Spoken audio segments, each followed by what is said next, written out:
Welcome to the Human Experience Podcast, the only podcast designed to fuse your left and right brain hemispheres and feed it the most entertaining and mentally engaging topics on the planet. As we approach our ascent, please make sure your frontal, temporal and occipital lobes are in their full upright position. As you take your seat of consciousness, relax your senses and allow us to take you on a journey. We are the Intimate Strangers. Thank you for listening.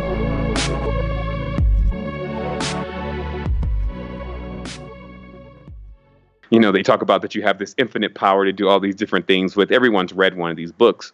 But I think every time we pick up another book, it's kind of saying that we need to get re-encouraged about that idea and that maybe we didn't believe the last book, because that's really kind of like the gesture. So at a certain point, you have to say, you know what? I got this. I know it already. This is my family, my lineage, my tribe, my cosmos, my universe. So what am I going to do from here now? Because like if all my energy is designed to be put into the women, to be put into the children, to be put into the community, the family, the foundation that we're developing on Earth, I don't have time to put my energy into an argument or put my energy into someone else's misconceptions about reality. Later teens and earlier 20s, I got a chance to really pioneer also in the business world, quite a few different things. And so I met a lot of people. And in that experience, I basically learned that just because you have all this fame and the reality or whatever, it doesn't mean you know anything about the spirits. When it gets to the point where you know somebody's bringing some knowledge and truth, it's ringing with you, it's resonating, but you don't have a clue what they're saying, which means you'll probably learn something then you should probably more tap into the tone and the vibration. So it actually makes sense now that people are looking deeper into quote unquote mindfulness, looking deeper into their lives and what's happening around them. Seeing the Groundhog's Day type of effect of basically going in and out of a job every single day, seeing grandma leave, grandpa leave, and nobody know where they're going. So people actually are starting to really come into this cosmic alarm clock wake up. And this means that the party's about to get started.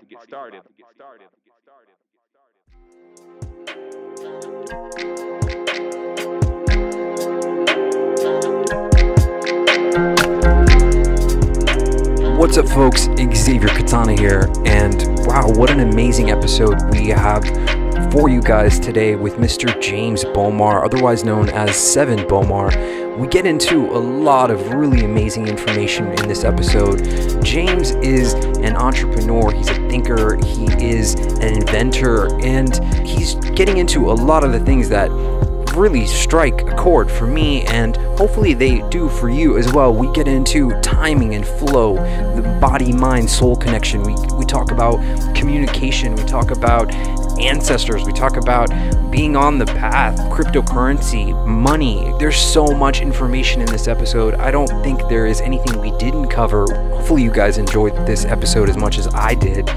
Please get to us on Twitter at TheHumanXP, Facebook, YouTube, all at the same name. Thank you guys so much for listening. Here is Mr. James Bomar.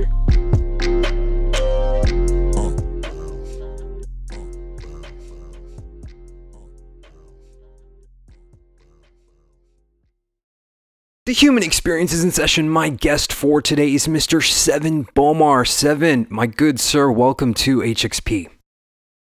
Wow, Xavier, we finally made it to this point of really delivering something amazing and special, and I'm so privileged to be able to enjoy that with your audience. How you doing? Yeah, I'm good, man. I'm so glad that we could finally connect.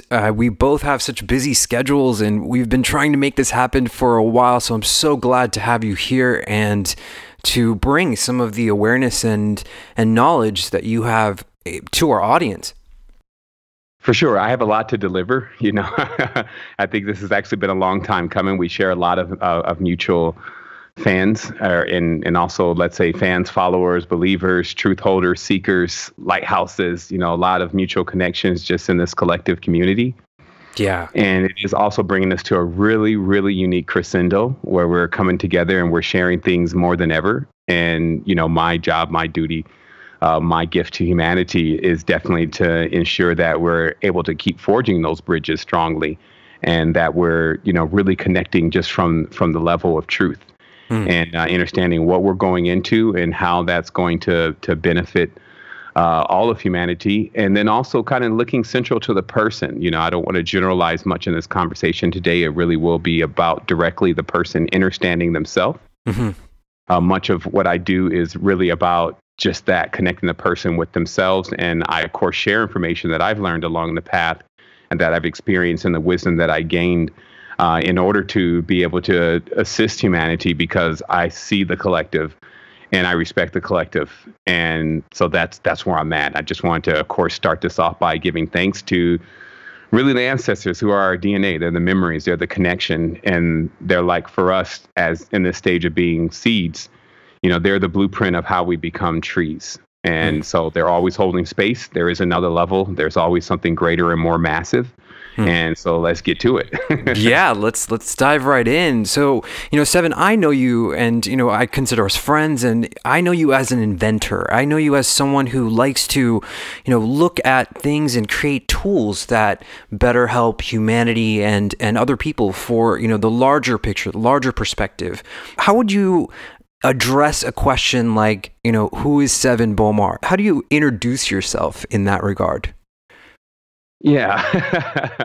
It's always one of the most challenging questions. And I would say that only because, when you're trying to cram like a whole life full of experience, like even for anyone, it's like when I hear people's stories, I'm like, man, you should write a book. And then after you hear 10 or 15 people's story, you're like, man, maybe it's just that everybody has an amazing story. So when you try to narrow that down to something, it could be a bit tough. However, I can, just speak in respect to what I am doing now, which is obviously upliftment, mindfulness, and really, really, setting the bar for what we're looking to get out of our experience spiritually. And so I started that when I was younger. I started studying spiritual works by more or less demand from my mother, who was actually looking into all the spiritual traditions herself to really find her connection with God. And then also my mom had more of an awareness that obviously the system was a bit rigged, especially when it came to school and it came to many different things. So in our household, we were really encouraged to read books. There was no TV. We made our own clothes. We did a lot of stuff that, especially now, and even then, wasn't traditional. So it set some pretty good seeds inside of even what we practice now as being, let's say the new age, and how we're more mindful about what we're eating in our food. But I was doing this when I was younger, and I also had a very strong process of becoming acclimated with spiritual knowledge. And I always say that spirituality, as we know it, is actually the study of spirits. And so there's this other level of spirituality, if you may, that actually gets a lot more deeper than the topics that are generally being discussed in the spiritual arena these days. And so that's really what I was raised on. Is I was raised on a lot of the understanding of principalities, rulers, dominions, other forces that you can't see, princes of the air, and these different kind of things that kind of give more of a hint to that there is like frequencies, forces, resonances, vibrations that either can be for or against what you're looking to achieve in your experience. And so I really got to a point now, all this was, of course, being in bed to a young person. So when you're telling someone that's, 11 or 12 years old that you can ask God for whatever you want, they kind of take that literal. So, there was just a lot of connection with a lot of spiritual knowledge that I took so internally that when I got into my later 20s, it really had grown to quite a big bush. And that's what kind of led me off into the spiritual experience with, sharing with others and creating all these platforms and the things that I've done today. But I can say that it did have also a slingshot effect. So I really spent my teens and my early 20s really exploring the world, but also from like a spiritual eye that was still kind of in rebellion to the whole idea of going back to something like let's say a dogmatic tradition, or going back to even something like meditation and getting closer to God. So I was kind of the kid that was like, I'm so tired of seeing that. I'm just trying to get into the world and experience the world. So I actually did that. Through my later teens and earlier 20s, I got a chance to really pioneer also in the business world, quite a few different things. And so I met a lot of people. And in that experience, I basically learned that just because you have all this fame and the reality or whatever, it doesn't mean you know anything about the spirit. So for me, it was a bit disheartening because I thought I would get answers from those people in relation to those things. And so it also put me on a path to go inward. And to start, I always say, if you don't see the portal, you can be the portal. So basically, I went into this next layer of creating what it was that I wanted to see come from the spiritual reality into the physical reality. Okay, so what I'm hearing is that there was a foundation that was laid for you in the early stages of your upbringing, of your development, that was encouraging you to look for this knowledge, this inner standing, as you say. Yes, for sure. And, we live life forward, we get it backwards, right? We live life forward, we understand it backwards. So the truth is that all of it to me seems like a design. Even when we talk about synchronicity and deja vu, we're really talking about something that we feel like already occurred. And it's not an isolated phenomenon. It's not just something one or two people are experiencing. It's something that all of us are experiencing. And because of that, it begs the question to look deeper into, what is our life really being configured for? And I always say, just like your fingerprint, each person has something unique going on. And to unlock that uniqueness is actually the gift, because if you can do it for another person based on how you did it to yourself, this always puts us in a position of greatness. So when a person masters themselves, they also put themselves in a position to show someone else how to reach self-mastery.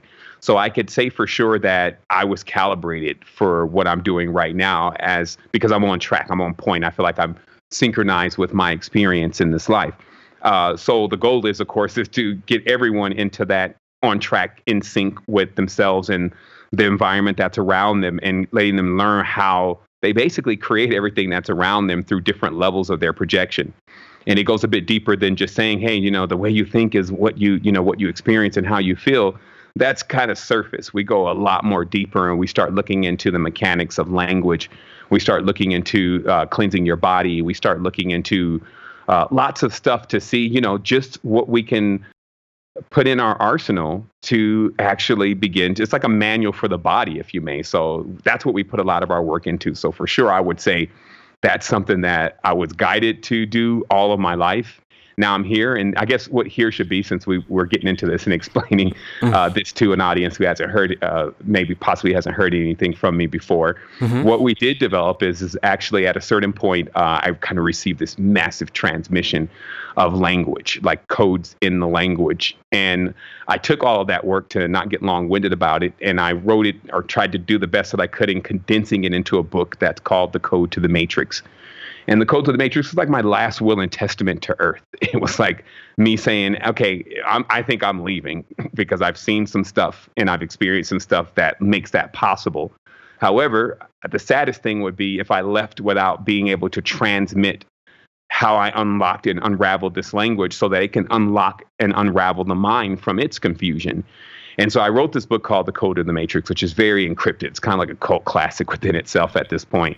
And it went viral. So on the second day, it had like 500,000 views. And so I literally went from c'est la vie world to maybe I should stick around for a little bit, because I was getting a lot of questions about things I had wrote in the book and things that also other people were experiencing, but they hadn't necessarily got this far in some tenses with realizing what exactly was going on.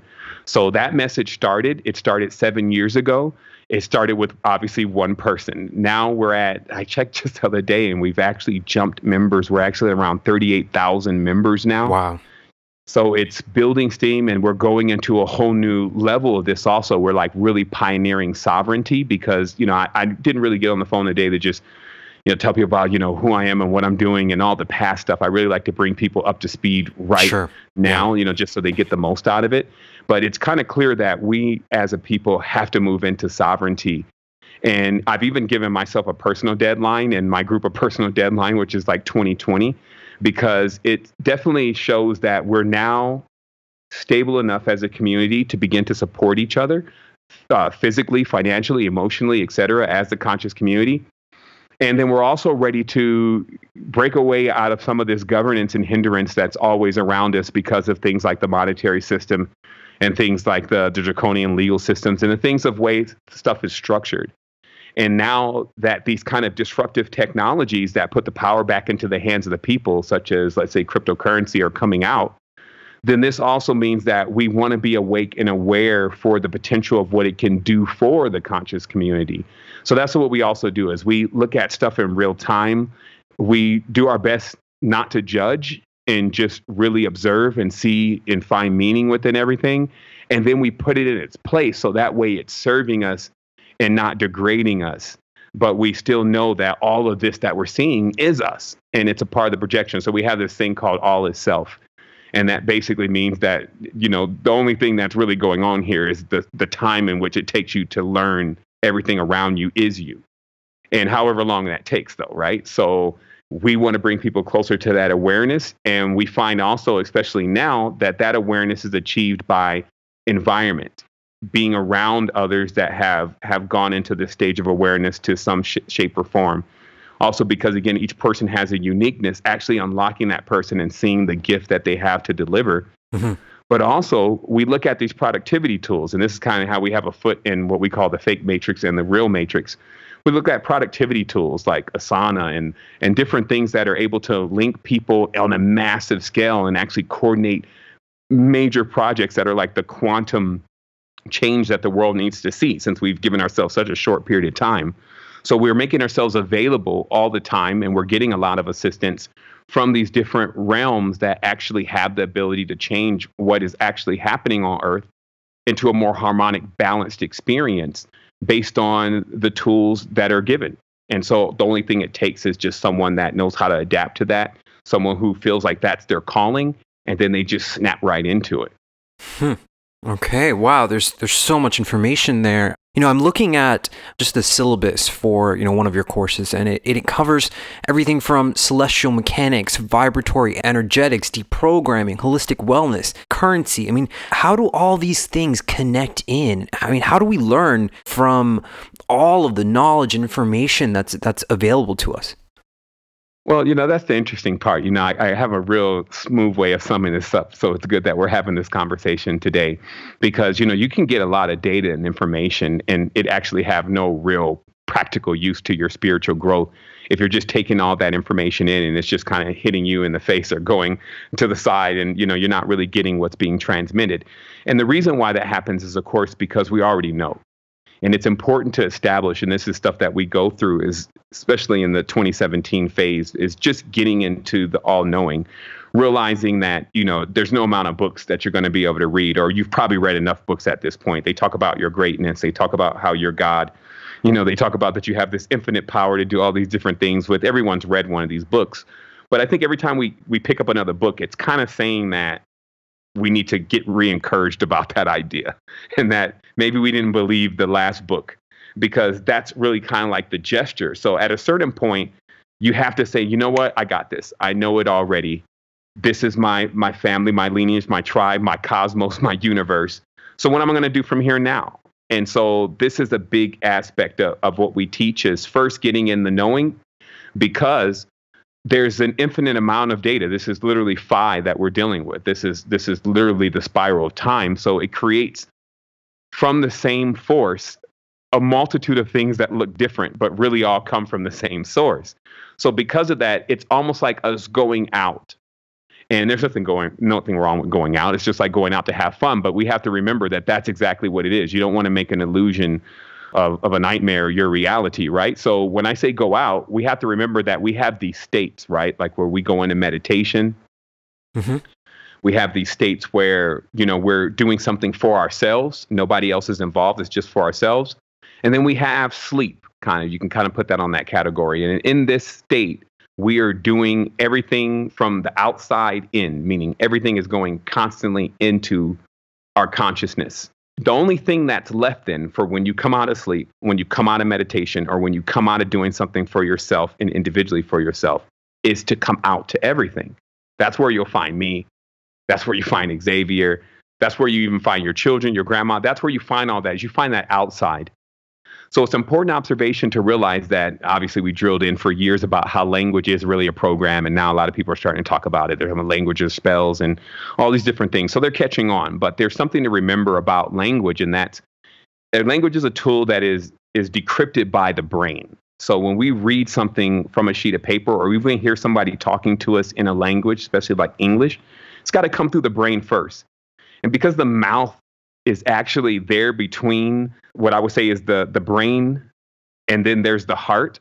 Mm-hmm. So what I'm getting at here is that if you're perceiving something from your brain, and it's got to get to your heart before you truly, really understand what's being said or what you're reading, but it somehow doesn't make it that far and it just comes right back out of your mouth, then this could create a pretty disastrous reality. So what I'm talking about is that many people are trying to process consciousness from their brain.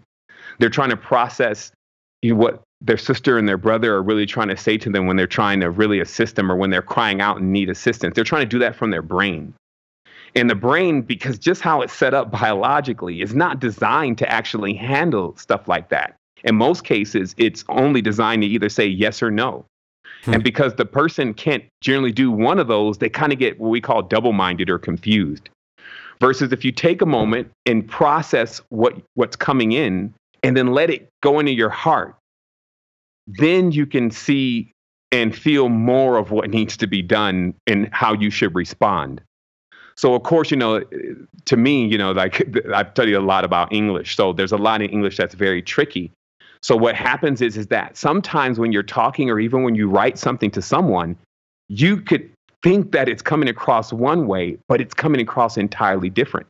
Sure. Just the movement of one word, a typo, not adding S to something, all these different mistakes that can actually be made casually could actually change the entire meaning of the sentence and what the person is thinking that you're saying. Mm-hmm. And this is also even happens verbally. It happens more, obviously, literally, but more literally and verbally. So if I'm also talking in English and the person's hanging on every word and they're literally saying, well, I didn't understand what you said last, that's all brain because nothing's actually going into the heart. So there's a technique that we also use about when it gets to the point where somebody's bringing some knowledge and truth. It's ringing with you. It's resonating, but you don't have a clue what they're saying, which means you'll probably learn something then you should probably more tap into the tone and the vibration. Like hear the tone and the vibration and the essence of the person if you start losing track of whatever they're saying. And what you'll find is just like a kid that can, you can watch a movie. I used to, as a kid, watch movies in foreign languages. And if you're just watching the movie, you get what's going on, even if you don't speak the language. And it's just because the way the rhythms and the tones and the sounds and the environment is being put together. Right. So this is more of the language that the heart speaks. And now I would encourage people, even though we've just come out of a major brain phase, they call it the fifth sun, everything's external, we perceive everything from the outside. Now we're in the sixth sun phase coming in, and this is everything internally. So it actually makes sense now that people are looking deeper into quote unquote mindfulness, looking deeper into their lives and what's happening around them, seeing the Groundhog's Day type of effect of basically going in and out of a job every single day, seeing grandma leave, grandpa leave, and nobody know where they're going. So people actually are starting to really come into this cosmic alarm clock wake up. And this means that the party's about to get started. Like I am a pure optimist in every extent. I realize that even if you reverse engineer the body alone or a few flowers, you can tell right away that whatever put this together, which I believe is us, is highly intelligent because you don't get intelligent things from stupid beings, right? So this gives us a benchmark also. It's like maybe what's actually happening is, and this is, I'll just say maybe to play with it, that there are multiple high levels to all of these realities and different experiences that you can dive into. However, just like, let's say, for instance, a person who is really on point with everything they're doing in life and really want to stay on track and working on themselves, they don't want to get into conversations and get dragged down by things that are not harmonic with that frequency. They can, if it's their work, they can have a tendency to be involved in that for a time. But technically, your environment governs who you are after a while. So I would then assume that, let's say, if there were some higher massive life forms, which I like to call the higher self, that the conversation between us and the higher self would be almost non-existent until we moved up to a level to where it would be worth having a conversation with us. Because that's also how I treat life myself. If it's not worth my time and it's not worth my energy, the biggest thing that I've learned is not to give it. Because like if all my energy is designed to be put into the women, to be put into the children, to be put into the community, the family, the foundation that we're developing on Earth, I don't have time to put my energy into an argument or put my energy into someone else's misconceptions about reality that they're experiencing, et cetera. So what I'm saying is that as we become more effective, as we become more aware of what we really are, we spend less time actually just in this regressive, which we call let's say, for instance, the past, the moon, reflecting, remembering, all of that past-based stuff. We spend less time there and more time in the projector, more time on the tip of the sun, more time in spaces that actually create the modes that the reality experiences next. So we put ourselves into this position because the body, the mind, the soul in conjunction is very powerful. So it's more than capable of doing it. And in fact, it's kind of overkill. So it's only just a matter of the linking, the connecting, the synergy. There's also a galactic time. I will say that no matter how much I've tried to push to do certain things at certain times and points in this last 7 years, it's been like hitting a wall. Not because there was some dark, diabolical being trying to stop humanity from coming together, but that it just wasn't time, and it was going to throw off sequences to later on happen that needed to happen in the future. And then when we move ourselves into that kind of, let's say, hyperdimensional spectrum, we can do that with our mind. The mind is hyperdimensional. It sees the past, it's aware of the present, and it can go into the future. So we have the dream world can do it. So we have these faculties, if we choose to use them, that are very hyperdimensional, that give us a 360 or a three-dimensional approach to what's happening around us. So if we're using this two-dimensional approach, though, yes, no, good, bad, that's going to only give us a certain amount of the awareness of what's really happening. So knowing that, though, it actually should be like a eureka moment. You should click your heels, because this would then be the reason. This would be the reason why maybe you didn't get along with that other person. Maybe you didn't get to the stage in life that you wanted to get to yet. This is, and I could say for sure, because I'm not only the client, I'm the president. This is something that when I put to practice, it made such dynamic changes. It landed me in Costa Rica. It landed me around amazing brothers and sisters to share, knowledge, energy, and love with. It also landed me into instructing this community of hundreds of thousands of people. There's just 30,000 members, but hundreds of thousands of people from all over the world. Wow. I mean, something that I think about as you speak about this is, in my early days when I was sort of waking up, you gain this sort of awareness to what's going on here. There was no Google to search about this stuff. I had no idea what was going on at all. Yeah. And now it seems like everyone knows about this. People are practicing Kundalini yoga. People are talking about this, quote, new age movement. This knowledge is so old. It comes from thousands of years ago. But it seems like there's this proliferation of awakening or knowledge or transmission that's happening on this earth that we can observe, we can measure, we can see this. I mean, you can go to Google Trends and click this and look at where things are charting on a graph. I mean, where do you see this headed? Are we leading up to a precipice? Are we leading up to a moment of something happening on this planet? Or is it something progressive that we're realizing more and more, slowly? Well, I always say that the ancestors are not in the past. They're in the future because it's a vibrational frequency. So if something's on a massive vibrational frequency and has come into some level of harmonics, then technically it wouldn't be in the past, because the past is like a vacuum. It would be in the future.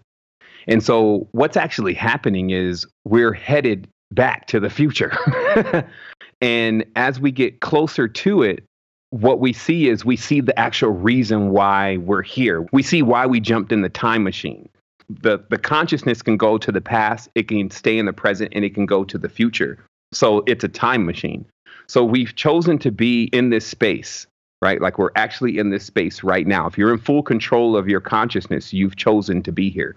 It really puts us into this position of looking at, okay, in history, the change of every epoch was determined by the currency. It was determined actually by the money. So contrary to what most people think, the first letter in the English alphabet, which is A, when you turn it upside down, is actually the symbol of the auroch, which is basically a cattle. And it's because this cattle was so central to the first group of people, it actually equated to their wealth. How many cows you had determined how many wives you had, how much land you had, and everything else. So that was the first current. But that also was the God then. The God, even as it is today, the bi-bull or two bulls or Tubal Cain, that horned God, which is still used in the Wiccan tradition and is still, contrary to what most people think, the God of the Old Testament, was also for the people, the God and the money. Okay, so now let's see if we find another instance of this. When gold became money, it had the same thing going on, especially in the Tibetan empires. You had the gold face gods, basically, and you had monatomic gold being produced from the 5 base pyramids. You had all this affinity going on with gold, and gold was the money and gold was the god. Okay. And then the secret about gold is it contains the same frequency throughout the universe. So it actually does really resonate and connect like an antenna to a lot of things if you know how to use it properly. We find several instances of this. It proves that what I'm saying is actually a fact, that even to the point that we moved into these industrial ages, the computer ages. Now we're, of course, in this computer age, and the computer has become God for many of these people. The height of the computer age is not just how much people worship their cell phones and their computers. They don't go anywhere without them. They do more with their computers than they do with themselves, honestly. But it's the next stage of where computers go, which is actually artificial intelligence, that gives us a grander hint to what exactly is going to happen here. Even with quantum computing, with computers being able to access another spatial of time to do calculations, or another space or quantum space to be able to do larger calculations, hints to what we've already discovered, and that's every single technological device that we have on this planet is a direct plagiarization, if you may, or taken away from something that is already functioning in the body. It's facts. Cameras, our eyes, antennas, our hair, all the different components that you can think of are in the body and taken from that original will of the grand creation that we put together. So if that's the case, then you can literally then back engineer things like quantum computing and realize that, yeah, the consciousness has the ability to go into another spatial to try to answer problems that it can't figure out on Earth.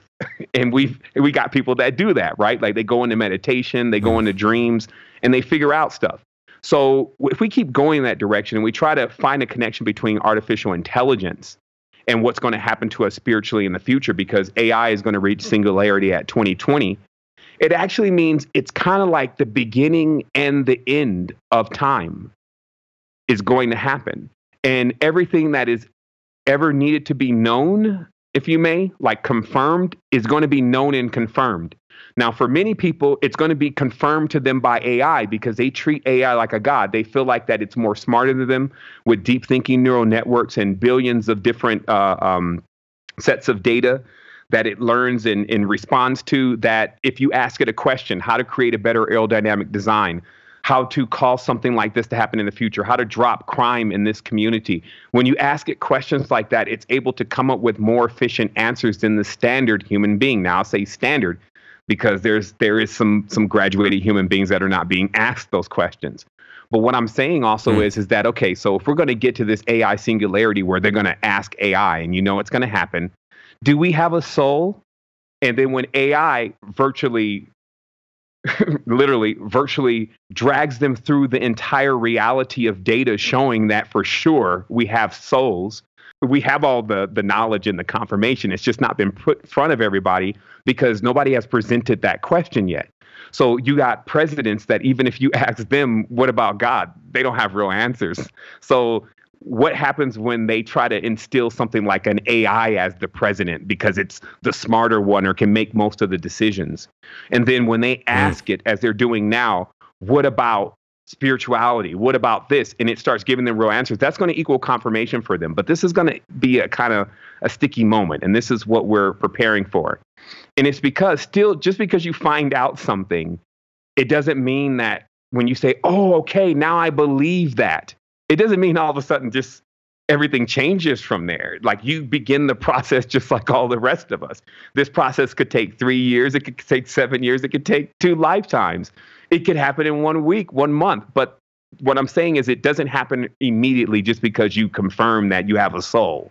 So after that, there's going to be this process. And this is what I believe is the cleanup connection, the community that begins to happen in the future, because you're going to have all these people now knowing they need to get their soul developed, but they're going to need to know how to do that. And it's going to need to be clear. It's not going to need to be some new marketing outlet that's just trying to sell you another meditation DVD.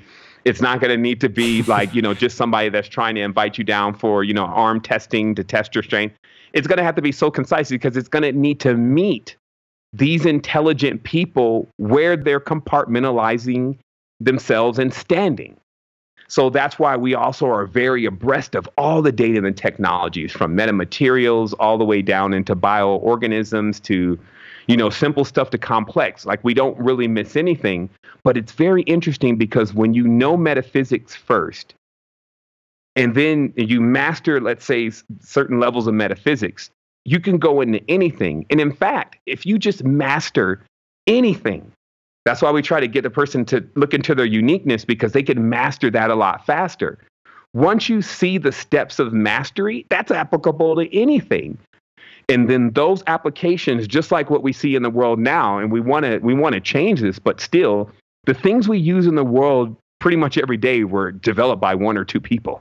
So let's not be surprised if a group of people, 1,000 people, who cares, starts to implement especially disruptive solutions to how the reality is normally running, where it's not a question of if they want to let you in or not, but you've created something that really allows people to go to the alternative and ignore all the old paradigm stuff. So that's why also, if we look at, let's say, open source technologies, which are happening now, we see this startup phase that everybody is into, right? And then that keyword disruptionalism, where you can literally take down a Merrill Lynch. You can literally even go after a JCPenney or whatever by simply creating something that is more inclusive. Let's say Etsy versus JCPenney. Like, what's the difference? The difference is Etsy includes everybody's stuff that they create by hand. JCPenney wants to send you the next shipment from China. And it's a big difference. JCPenney is going out of business. Etsy just posted their highest quarter numbers to date. So it's really not a choice, you see what I mean, for the JCPenney group. Either they go back to the Black Forest or they start getting mindful themselves. And so this is what's happening. And we want this. The collective is powerful and strong. We've learned a lot of experiences, and that's what I credit the crazy stuff that goes on in the past, because sometimes to get people to agree on something, they must see what they don't agree on, right? There's a brand new app that just does that. That's knocking all the apps out of the box. It doesn't link people together with what they like. It links them together with what they don't like. So all of those things we can take, and because it comes from a core spiritual fundamental and value, we can take those things and restore them to their original wealth and then distribute them back into the community. Wow. Whenever I hear you speak, there's so much information, and when you hear something, when you feel something that is true, it rings inside you. You can feel it through your cells, moving through your body. And I want to go back to currency, because this is a big sort of topic of conversation with Bitcoin, cryptocurrency, and where we're going in relationship to money and wealth. It seems like to me that the bankers and those who were originally holding all the wealth in the world, they're a little bit scared right now at these disruptive technologies that are coming out. Would you agree with that? Most definitely. I mean, it's a frenzy right now. I mean, I've never seen the world like this, but I've only been here 38 years, right? So the truth is that it's a very, very interesting time, because we have a lot of third-party groups, meaning that not directly related to the government, that are also making a push to at least stabilize their own reality. And I'm not saying that these people like consciousness or any of that, but everybody has different levels of instincts. So some are looking at this like, hey, this is not a stable system. We need to create one on our own. And a lot of these new technologies, such as the blockchain, you always say where there's a great level of power, there will also be a great level of fear. Any of these things, if it's just misused, it can equal like the next level of our nemesis, right? So we have to learn how to grab the wheel. Like I always say, big ship, small rudder. Earth is a big place, but it's still controlled by just one small current. And that current is basically who is able to really bring in that next level of the paradigm, because everybody wants that. So it's clear that the next level is sovereign. It's more of like you become your own bank. Because here's the thing, if I work 16 hours a day, which I do, and all of my money and my time and my energy has to be sent through what I would say is a necromantic funnel. And let me explain that. We got this dollar, it's dead presidents, okay? And it's made with all this paper that it's basically a magical blend, because the people who put it together, they were papists. Even their teacher was named Papist. And what a papist is a person who knows how to cut roots. They know how to use different types of trees and in different types of ink and create talismans that actually are able to pull down the power of the stars and put it right into that symbol. And that symbol, that paper, that talisman. So with money has this thing going on where it's literally connected to what I would say is a club of vampires. Maybe people don't want to speak directly about it, but we already know it. The whole debt system is sucking on the life force of our entire species. So because of this, we have to see what that is energetically. And is that really harmonic with the next level of where we want to go? And obviously it's not. The old paradigm is the dead presidents. Okay. So when you put something dead onto a talisman and then you put its signature on it, it's necromancy. Right? That's like you said, that's old stuff. Okay. So that's generally now the broker, if you may, which is why a lot of people are broke. This is the broker between you and your energy. Like if you go work, your energy, you get income. But when you work, you're supposed to get outcome. So it's basically like you go to the job and they're charging you for the time you're spending there. So these are the deals, whether we are aware of it or not, that we actually have with the current financial system. And so when we can see a day where the value is put back into the hands of the people, which is what's happening now, like cryptocurrency basically has no innate value. It's only speculation. But it's already driving a $300 billion market that is estimated to be worth $10 trillion. And it's just because, even though somebody would say, well, cryptocurrency doesn't have any innate value, neither does the dollar. So, because it's not backed by the gold standard. So because of that, this is the time of our lives. We haven't seen anything like this necessarily since, I don't know, a Nimrod.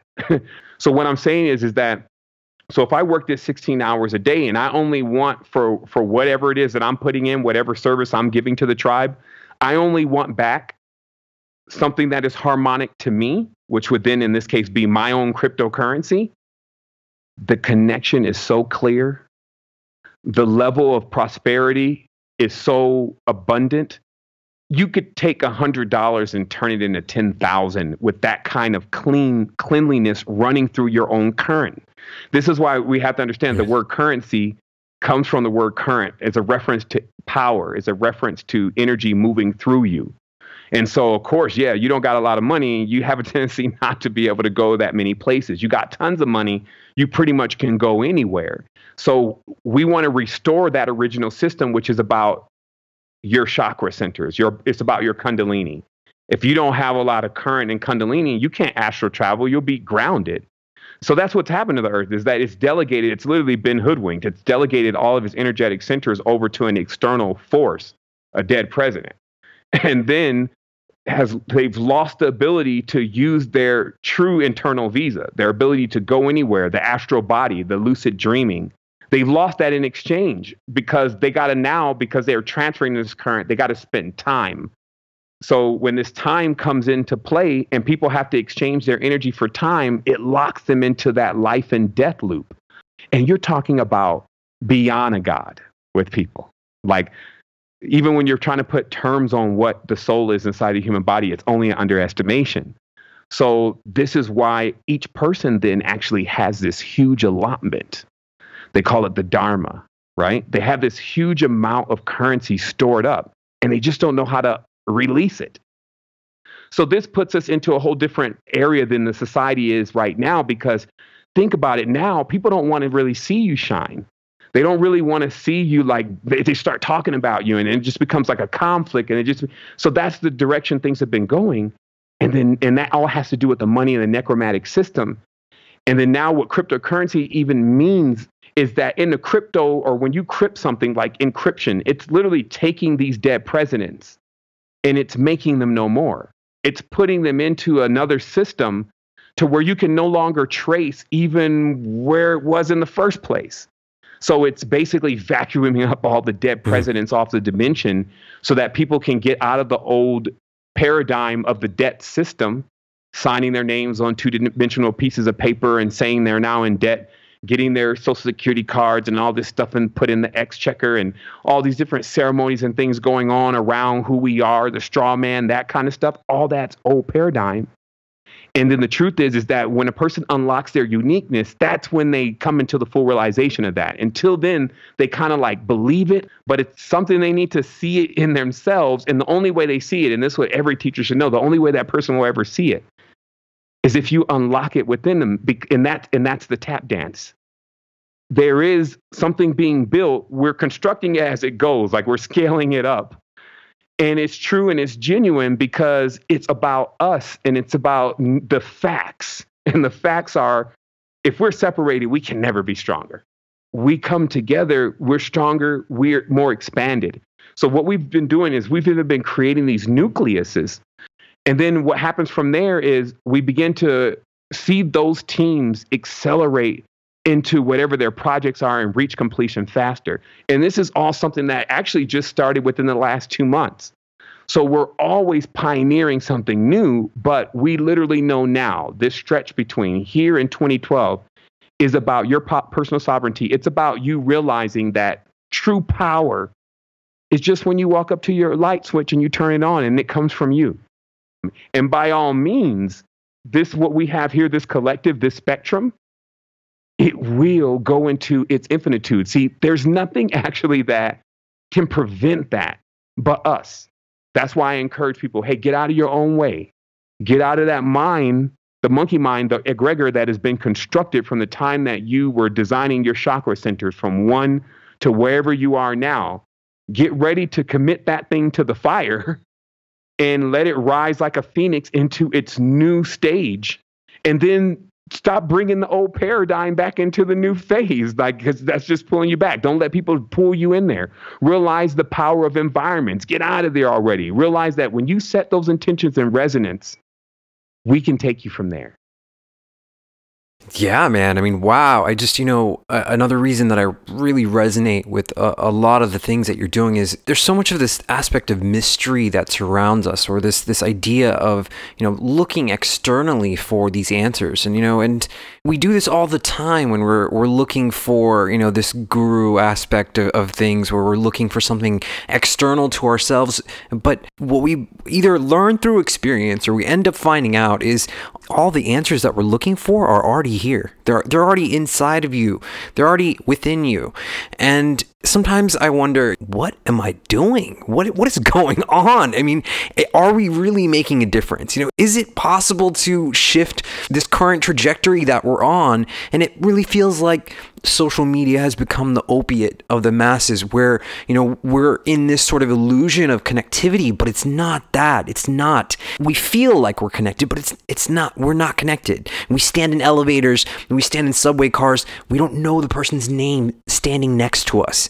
What can we do to help each other, help ourselves? I mean, what is your answer to that, Sevan? I mean, how do we help others?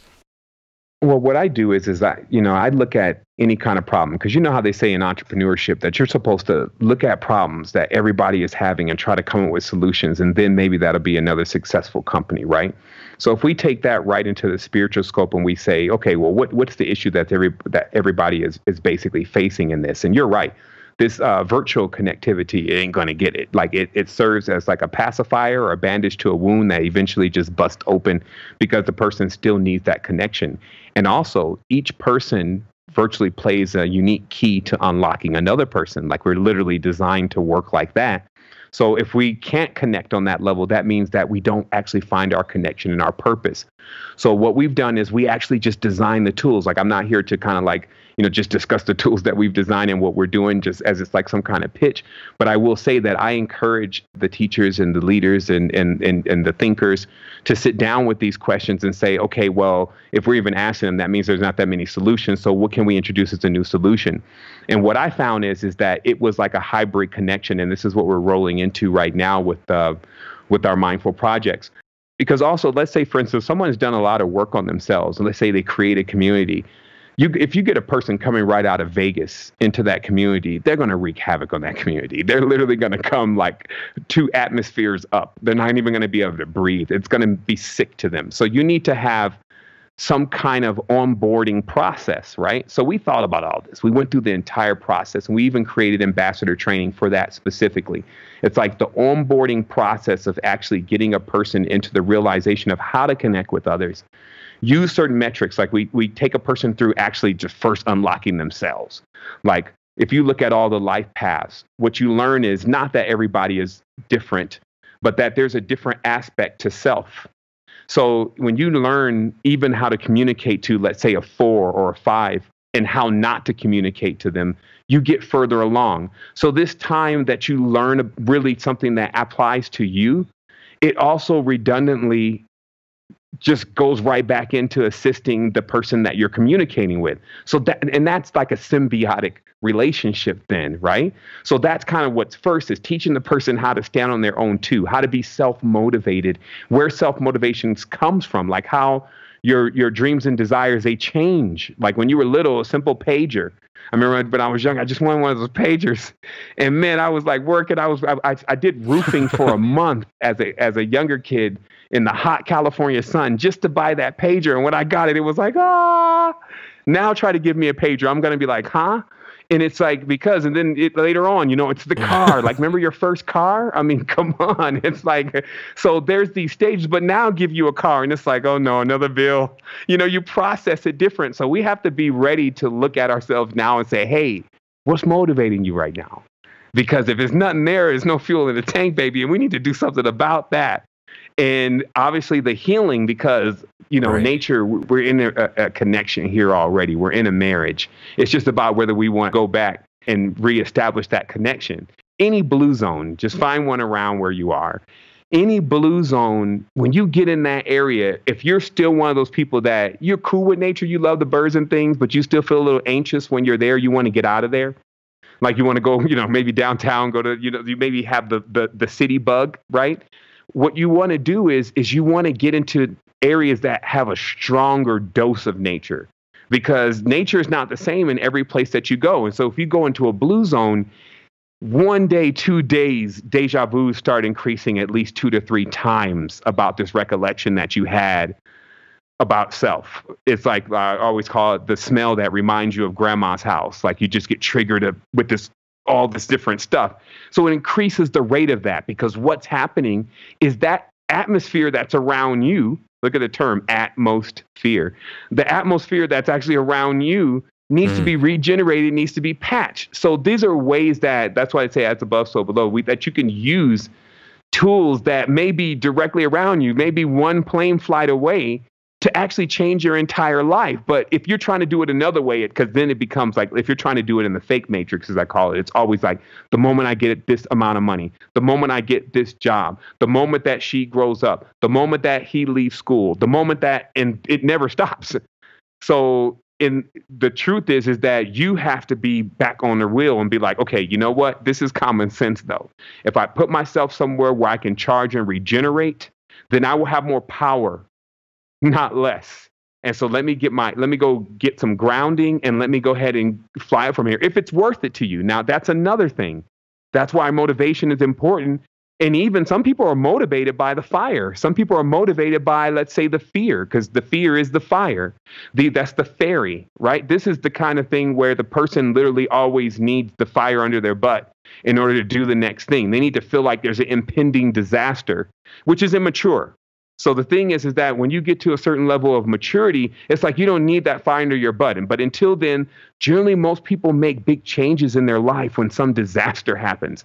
I always say prevent the disaster or get out of the disaster now by just boom. And that's why they say they move in mysterious ways. It's just all of a sudden they're like, yo, what are you doing? Packing my stuff. Where are you going? What do you mean packing your stuff? You see just how flabbergasted the environment and the frequency that you're in is about if you're trying to make an advent out of that. And that's when you catch it. That's when you realize, like I said, let's say if there's any dark part of the reality, it's those vibrations that want to keep you in that same whole pattern. And once you start realizing what's going on, there's other notions like when your energy gets drained. You're about to go do something big and the person always calls you and argues with you. And then you go in there and now you're all in the dumps. Now you got to pretend that you're happy. When you got to watch out for that kind of stuff. And you got to remember, this is about you. Like before you start talking about everybody else, remember other people are on different levels of time. So this means that person that you're sitting next to, while you may be in, I don't know, 532 9B, they may be on 506D. And just because you guys are in the same space doesn't actually mean that you're on that same wavelength. So we have to remember that actually, when we go into another wavelength, we warp the reality around us. Then all of a sudden you're in another country. Now you've changed into another planet. Countries are the as below planets. So you've gone to another planet now. Now there's a new language, there's a new custom. So now you got a new consort, because all the planets are wives or wombs, right? So now you have this new consort. So that's adventure, right? That's the Burkhart, which is the original Indiana Jones. That's the mindset, the explorer society. That's the essence of that. And that's why I was saying that, see, when things get closer to the bottom of the vortex, when it's about to turn around, you only see everything at its distortion and its just greatest distortion. Judging it ain't going to help you. You could just judge all day. You could be a critic and just judge all day and let it drag you down. But when you know where you're at, you know where you're going. And that's exactly how plants grow. So it's like, now I know where I'm at. I'm in the vortex, but I'm choosing to be here because I'm in a craft or a rocket that can easily jettison out of this with quite a few brothers and sisters with me. So we have to really understand that you created this. This is like your PlayStation. All of the bugs and the animals and the insects, your parents left it up to your recent ancestors to even put those together. Like I said, when they weren't thinking about Oculus Rift and they weren't thinking about PlayStation, actually they weren't thinking. They were knowing. And so the only thing that's happening for us right now is we're just one click away. We're one click. And the moment that thing clicks in place, which can happen for anyone, anytime they want. We're not waiting on 2012, 2020, or anybody else's dates. Anytime you're ready to line up, boom. Just like today, you're going to hear what you need to hear, but you hear it in a different way. It's like somebody could come with the same thing you've read. Powerful people, the Jordan Maxwells, everybody had something in there, the Daniel Winters, everybody had something, but it's also, well, what space are you in when this is coming to you? And if it's coming to you at that key point, which a lot of us are at that key point where it's pivotal to making the choice to choose yourself in this, that's where the expansion happens. So it's not just like, for me, data, even though I got it. Like if a person wants to go at it, 60 million at least, all decrypted, light codes left in the grid after the last shutdown of what happened here on Earth last time, which is another story. But I have that information. But what is it worth? That's the thing. It's like gold and diamonds. Like we leave. We don't take that stuff with us. Knowledge, even the brain gym stuff, that stuff doesn't go with us.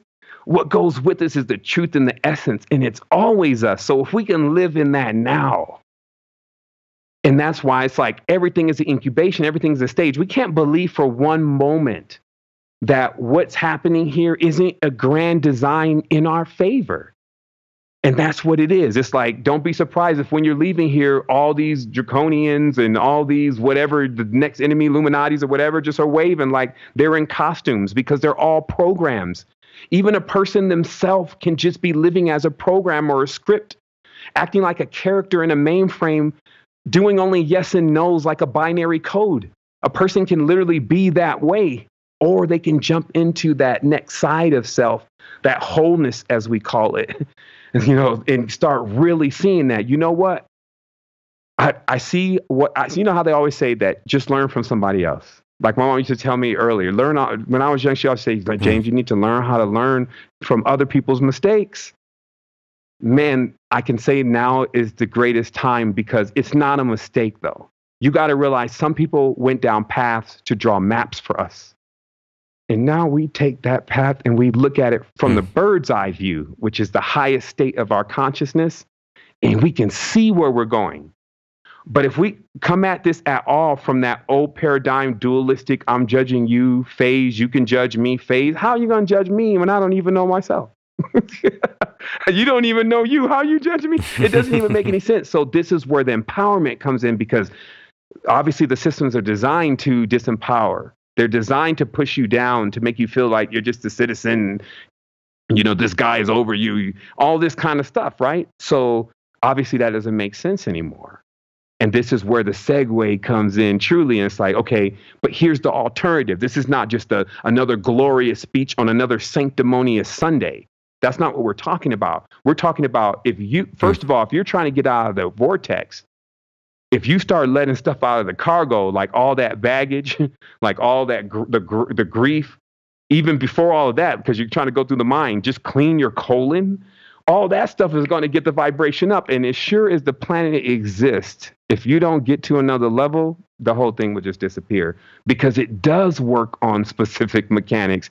It does have, they wanted us to believe that, it's so you can't control it. And it's just, we don't know where it goes. No, we know everything about this and more.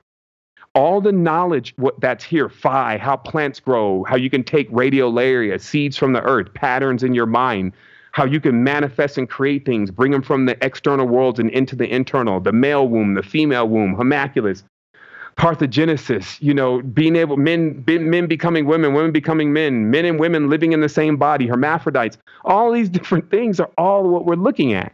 That's all our history. That's all our legacy. So instead of, let's say, that disempowering us, right, that's our fuel. And that's why I said it in the beginning of this conversation, giving thanks to the ancestors who are the DNA, who are the memories. Because when a person gets really old, what do they have? Just their memories. And they can sit in those memories and smile and every single thing, because they can actually tap back into the essence of energy that's in those memories. Yeah, it's so resounding, man. I love hearing you speak, man. Love when you get into the flow and the rhythm of things. Something that I do is when I'm in the middle of putting out all the various fires and just dealing with all the things that I deal with, and I start to realize my problems aren't that big. When you just think about how vast and massive this universe is, this place that we exist in is, I realize that I'm just creating this. I'm doing this to myself. It's like putting a magnifying lens on my problems and my issues and what's going on with me. But when I just think about, I'm making this so much bigger than it really is.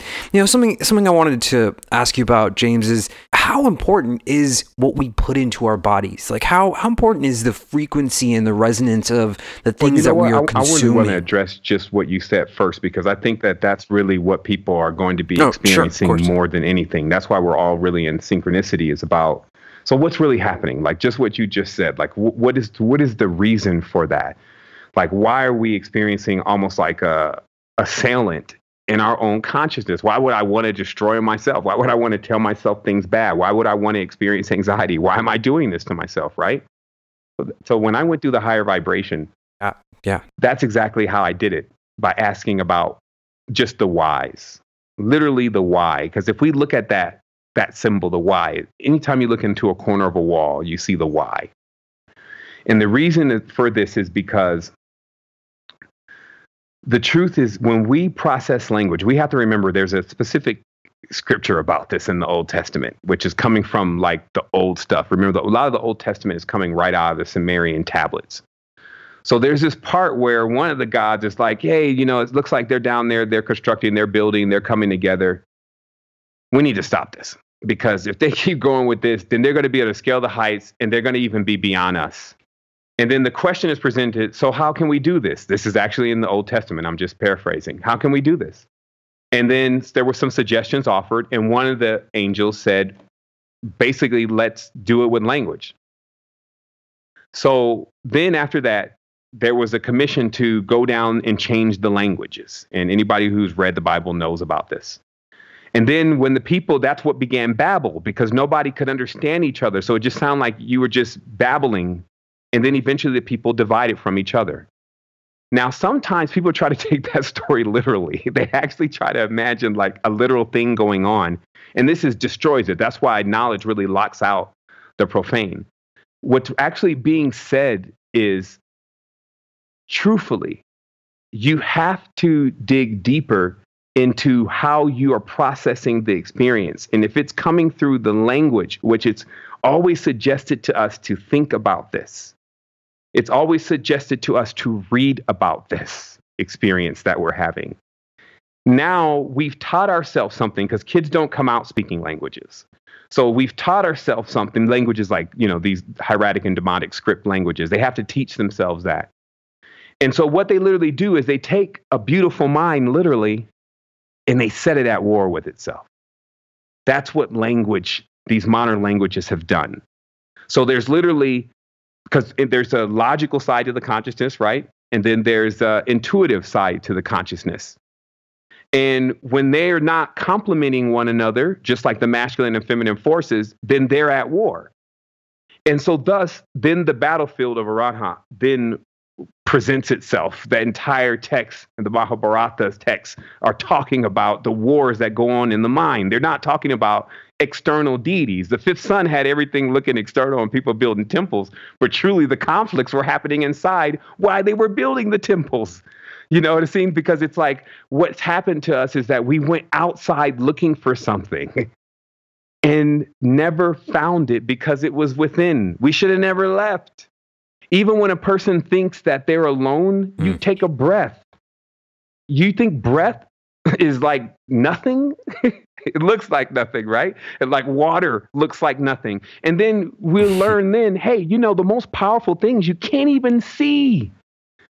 So if seeing becomes a confirmation for what's supposed to be going on, man, come on, that's the mind job.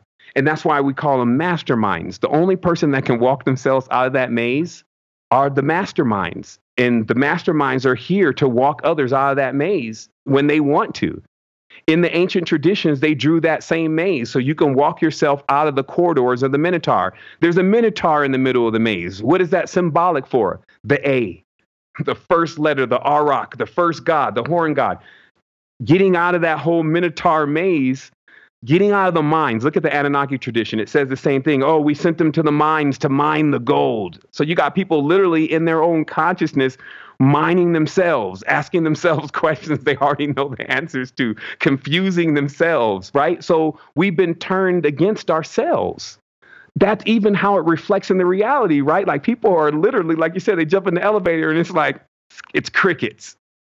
You can't come around any of me and the fam without doing a dance, get a hug, maybe even sit in a ceremony, because we got, that's how we work. You know what I mean? It's a celebration, basically. So that's what we want to restore, because when we see anyone doing this and acting that distorted way, we know it's just because they need love.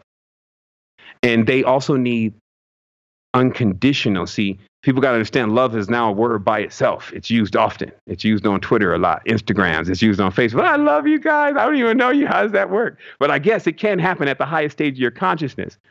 But unconditional love, that's different. And I can even say I'm on that path. I'm on the path of learning that. Unconditional love is when there's no actual reason completely why you're doing it. Because you got to say, man, if somebody's down there and they're infected in a disease, are you at the level of faith yet that you're ready to show unconditional love?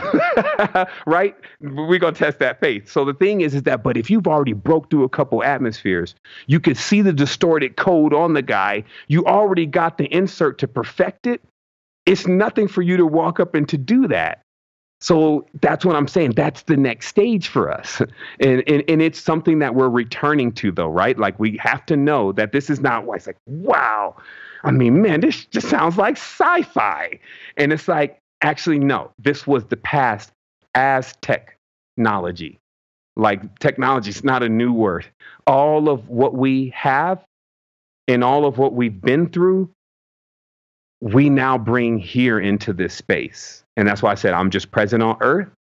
I'm actually here for the women and the children and the family. That's what I'm really predominantly working with now in this next 7 years of this growth, and putting in some really sound communities, blueprints, inventions, and things that we already have ready. So we're lighting this thing up, and also people can be involved. Like that's why we set up a system to scale up now, because we're finding after 7 years, finally people are like, yo, I think they talking about something. I think this dude's on to something. Let me just listen to them. I don't know though, maybe tomorrow, but let me see. And that's what I call it's the tap dance, because even after all of that, like I need to now get that animated So if you're out there, you know how to do that. I now need to get that running under a soundtrack. That's how it is right now. We need to make it into like something that people say, oh, wow, vibes, hashtag vibes, as we're pulling them back out of the digital verse, right? Because remember, this is the key, and this is the last thing I have to say about just this topic. There was a statement that was made by one of the smartest men in the world, and I'm not going to name any names, but the statement was this. See, the mistake that was made with the Western world and how they were thrown off is they went the way of the bit when the other side of the world, the other superpower, went the way of the atom. And when they went the way of the atom, it was so much more. So, because obviously you see even the Western culture, it's going the way of the bit. Everything is just the computers and data. And we know damn well this AI cannot beat no real human. It's just not possible. Like put a human on DMT in front of him then and see what happened. You know what I mean? Like, they'll put some ultra right brain or left brain logical person there. You know what I'm saying? It's like, give it a real shot. But that's what I'm saying. That's the beauty of this. We have all of this time to be together, to do the cleanup process of our oceans, to see the corals come back, to be out there scuba diving, hanging out with the dolphins, really seeing what the does, because now you've gotten your vibration right to where you can speak that language. You see what I mean? It's like opening it up. That's why I say it's the great opening. This is like, I spent aeons waiting on this. And all I am is a weapon of mass creation. So we on point. I love it, man. I really, truly love it. And, we worked really hard to, bring this together and have a point where you and I can both connect and have this conversation. I feel like we covered a lot of really, really great topics and really, really great things that people will really benefit from. Sevan, my friend, where can people find your work and get to more of what you're doing, hear more of what you're saying and talking about? For sure. They can catch us at Secret Energy. That's where we're at. And we got some massive things going on there. If you see us there, you'll find us. We're also on Instagram at AstroQuest, at my personal Facebook page, which is Understanding. You could check me out over there. And so, yeah, I'm everywhere. And we're here for you. And this is what's up. So I also wanted to say, man, thanks to Human Experience for holding the space. Oh, yeah. It's a pleasure, my friend. We had shot this before and it was great for us, but we wanted to, really make it great for this audience. And I just want to say, the audience is so fortunate to have someone like Xavier who's putting this time and attention. Like he just didn't we had to make like 3 reschedulings. So at any point he could have been like, what's up with this guy? I don't know what's up with him. It's off. Never mind. But he stuck with it. And also the universe wanted to time it perfectly to make sure, some of this fresh new stuff is right here on the platter for you, and that's how it is, So thank you for, sticking into it. And I even called you today. I was like, yo, we good? And you're like, yes. And I was like, yes, man. Oh, wow. I'm, thanks. I have my hand on my heart. I thank you so much, Sevan. That means a lot. And yeah, we put a lot into this. So just to recap, so it's secretenergy.com. And then if anyone searches your YouTube Sevan Bomar on YouTube, they can just plug that into Google, right? For sure. Yeah, we have 7 years of content. So that's what I would encourage a person is remember when you're seeing anything, the further back you go, there's literally hundreds of recordings. So I literally was just given the mission in real time of how I was experiencing as I was going through the process. So it's important to remember you can get into this in real time. And it will click. If you go back into the past, maybe you hear something that makes you sit down and think about things a little bit more. Yeah, love it, my friend. Guys, this is the Human Experience. We are going to get out of here. Thank you guys so much for listening. Please do check out my guest, Sevan Bomar. Search for that on Google and you will find it. Thank you guys so much for listening. You will hear from us next week.